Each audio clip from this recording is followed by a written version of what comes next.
ప్రపంచానికి అత్యంత ముఖ్యమైన మెడిసిన్స్ అందించిన వ్యక్తి. భారతదేశం మరిచిపోయిన పేరు. వైద్యశాస్త్రం మాత్రం ఎప్పటికీ మరిచిపోని పేరు. ఈ కథ గొప్ప విజయం గురించి కాదు. ఇది ఓ తల్లి త్యాగం గురించి, ఓ మనిషి బాధ గురించి, ఓ జాతి ఆయనను ఎలా మరిచిపోయిందో తెలుసుకోవాల్సిన కథ. ఆయన పేరు doctor Yellapragada Subbarao. Welcome to The Real Cut.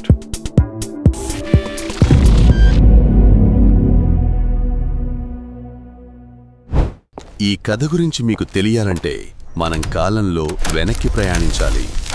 2025 నుండి 1800 కాలం దాకా బ్రిటిష్ మనపై చేసిన దండయాత్ర, త్రాగునీరు, కట్టుకునే బట్ట, చివరికి మన దేశం మీద మనకే అధికారం లేకుండా చేసిన రోజులవి. వాళ్ళు రైల్వే పట్టాలు కట్టారు, అది మన సంపద దోచుకెళ్లడానికి.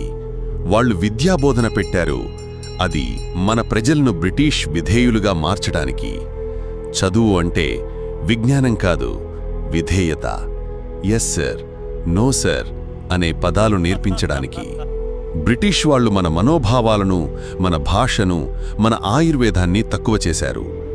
తమ విధానాలనే శాశ్వతంగా మార్చాలని చూశారు. కానీ ఆ చీకటి కాలంలోనూ ఒక చిన్న దీపం వెలిగింది. ఒక పేద బ్రాహ్మణ కుటుంబంలో ఓ బాలుడు జన్మించాడు. అతని పేరు సుబ్బారావు.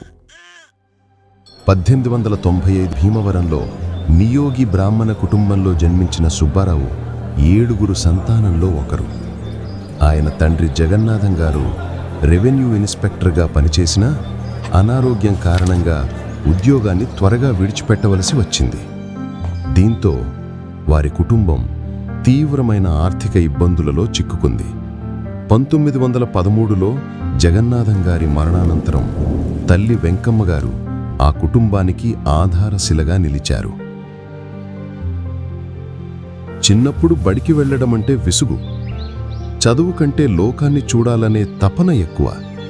13 ఏళ్లకే వారణాసికి పారిపోయి అరటి పండ్ల వ్యాపారం చేద్దామనుకున్నాడు. 18 ఏళ్లప్పుడు ఏకంగా సన్యాసి అయిపోదామని బయలుదేరాడు. పరీక్షలు 2 సార్లు తప్పాడు.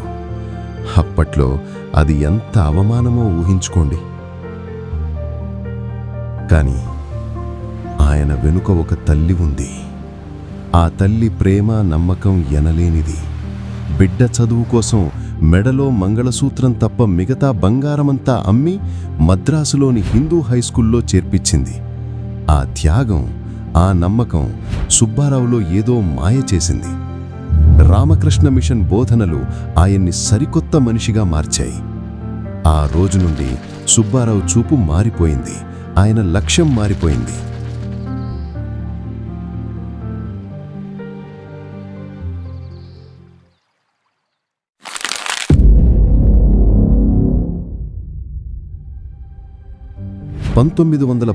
లో కస్తూరి సూర్యనారాయణమూర్తి కుమార్తె శేషగిరిని సుబ్బారావు వివాహం చేసుకున్నాడు. జీవితం కుడతపడుతోందనుకుంటున్న తరుణంలో విధి మరో దెబ్బతీసింది. వైద్యం చదువుతుండగానే కేవలం 8 రోజుల తేడాలో ఆయన అన్నయ్య, తమ్ముడు ట్రాపికల్ స్ప్రూ అనే వ్యాధితో కన్నుమూశారు. ఆ బాధ, ఆ నిస్సహాయత సుబ్బారావు గుండెల్లో నిలిచిపోయింది. బహుశా ఆ మరణాలే ఆయన్ని వైద్య పరిశోధనల వైపు నడిపించాయేమో. అప్పట్లో మహాత్మా గాంధీగారి స్ఫూర్తితో దేశమంతా స్వదేశీ వస్తువుల వాడకం, బ్రిటిష్ వస్తువులను బహిష్కరించానని ప్రారంభించిన ఉద్యమం నుండి ఆయన ప్రేరణ పొందారు. సుబ్బారావు అదే స్ఫూర్తితో ఖాదీతో కుట్టించిన సర్జికల్ డ్రెస్ వేసుకున్నారు. అది ఆయన ప్రొఫెసర్కు నచ్చలేదు. దాని ఫలితమేమిటి? MBBS డిగ్రీ బదులు కేవలం LMS డిగ్రీ మాత్రమే వచ్చింది. ఇది సుబ్బారావుకు పెద్ద అవమానం. అయినప్పటికీ ఆయన ఆగిపోలేదు. మద్రాసులో ఒక ఆయుర్వేద కాలేజ్లో అనాటమీ లెక్చరర్గా చేరారు. అక్కడే ఆయుర్వేదంపై ఆయనకు కొత్త ఆసక్తి మొదలయ్యింది. సుబ్బారావు జీవితాన్ని మార్చిన ఒక మలుపు వచ్చింది. అమెరికా నుండి వచ్చిన డాక్టర్ జాన్ ఫాక్స్ హెన్రిక్ ఆయనలోని మేధస్సును గుర్తించి హార్వర్డ్లో ఉన్నత చదువులు చదవమని ప్రోత్సహించారు. మామగారు మరికొందరు ఇచ్చిన డబ్బు సహాయంతో 1922లో సుబ్బారావు అమెరికాకు బయలుదేరారు. అప్పుడు ఆయన భార్య శేషగిరి గర్భవతి. అమెరికాలో ఆయనకు స్కాలర్షిప్ రాలేదు. ప్రతి అడుగు కష్టమే. పొట్టకూటి కోసం రాత్రిపూట హాస్పిటల్లో బెడ్ ప్యాన్లు శుభ్రం చేసే పని కూడా చేశారు. ఉదయం నుండి సాయంత్రం వరకు క్లాసులు, రాత్రిపూట ఈ కష్టమైన పని. నిద్ర లేదు, విశ్రాంతి లేదు. కానీ ఆయనలో ఒక తపన, ఏదో సాధించాలనే పట్టుదల. అలసిపోయినా, ఆకలిగా ఉన్న ఆయన కలలు చెక్కు చెదరలేదు. భార్యకు తెలుగులో, మామగారికి ఇంగ్లీష్లో ఉత్తరాలు రాస్తూ తన పోరాటాన్ని తెలియచేశారు. ఇక్కడ ఆయన భార్య ఒక బిడ్డకు జన్మనిచ్చింది. కాని ఆ బిడ్డ కొన్ని నెలల్లోనే చనిపోయాడు. ఆ బాధను దిగమంచి సుబ్బారావు పరిశోధనల్లో మరింత లీనమయ్యారు.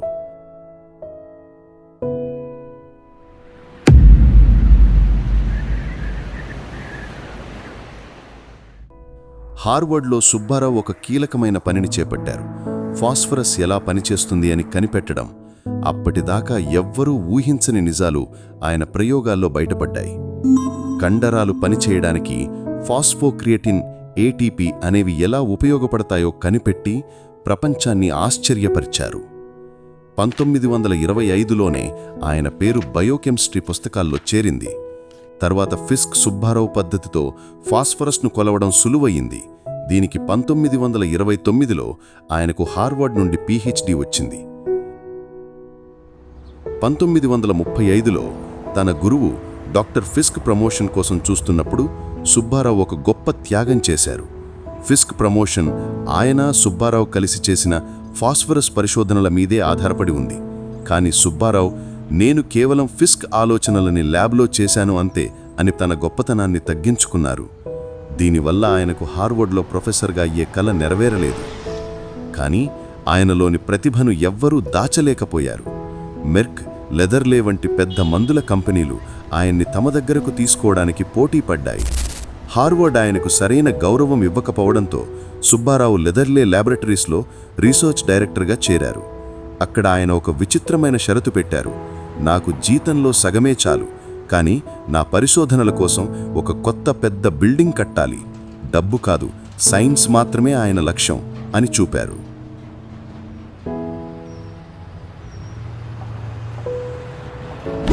లెదర్లేలో సుబ్బారావు నాయకత్వంలో అద్భుతాలు జరిగాయి. 1943లో ఆయన బృందం ఫోలిక్ యాసిడ్ని కనిపెట్టారు. ఇది ప్రాణహీనతకు ప్రాణాలు నిలిపిన మందు. 1945లో ఆయన బృందంలో బెంజమిన్ డగ్గర్ ప్రపంచంలోనే మొట్టమొదటి టెట్రాసైక్లిన్ యాంటీబయోటిక్ను, క్లోర్ టెట్రాసైక్లిన్ను కనిపెట్టారు. ఇది అప్పట్లో ఒక విప్లవం. ఆయన నాయకత్వంలో ఫిలారియాసిస్ అంటే బోధకాలు వంటి భయంకరమైన వ్యాధులకు కూడా మందులు కనిపెట్టారు. డైఈథైల్ కార్బోమజీన్ అనే హెట్రాజన్ అనే మందుతో లక్షల మంది ప్రజలకు ఉపశమనం లభించింది. 1947లో ఆయన గొప్ప మెడిసిన్ కనిపెట్టాడు, మెథోట్రైక్సేట్. ఇది ఒక క్యాన్సర్ నిరోధక మందు. బుర్కిట్ లింఫోమా, చిన్నపిల్లల లుకెమియా వంటి క్యాన్సర్లకు ఇది ప్రాణదాత అయ్యింది. ప్రపంచాన్ని అతలాకుతలం చేస్తున్న ఎన్నో వ్యాధులకు ఆయన మందులు కనిపెట్టారు. అప్పుడు లుకేమియాతో బాధపడుతున్న ఒక చిన్న పిల్లాడికి సుబ్బారావు కనిపెట్టిన అమైనోప్టెరిన్ మందు ఇవ్వడంతో క్యాన్సర్ తగ్గిపోయింది. కాని ఆ వార్త బయటి ప్రపంచానికి తెలిసేలోపే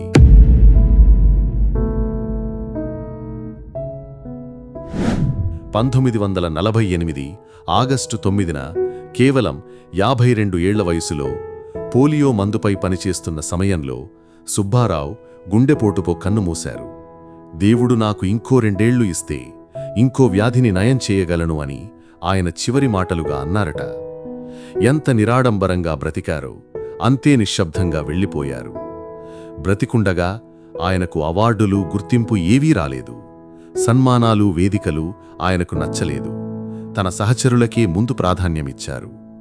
ఆయన పోయిన తరువాతే ప్రపంచం కళ్ళు తెరిచింది. లెదర్లే ల్యాబ్స్లో ఒక లైబ్రరీకి ఆయన పేరు పెట్టారు. ఒక ఫంగస్కు, ఒక సాలెపురుగు జాతికి ఆయన పేరు పెట్టారు. న్యూయార్క్ హెరాల్డ్ ట్రిబ్యూన్ ఆయన్ని శతాబ్దంలోనే గొప్ప వైద్య మేధావి అని పిలిచింది. ఆయన విజయాల వెనుక ఒక తల్లి త్యాగం, ఒక భార్య నిరీక్షణ ఉంది. తన జీవిత చరిత్ర రాసిన గుప్తాకు ఇచ్చిన ఇంటర్వ్యూలో భార్య శేషగిరి కన్నీళ్లతో ఇలా అన్నారు: ఆయన తిరిగి రాలేదు అనేది నా దురదృష్టం. కానీ మా పెళ్లి వల్లి ఆయన వైద్య డిగ్రీ పూర్తి చేసి అమెరికాలో పరిశోధనలు చేయగలిగారు.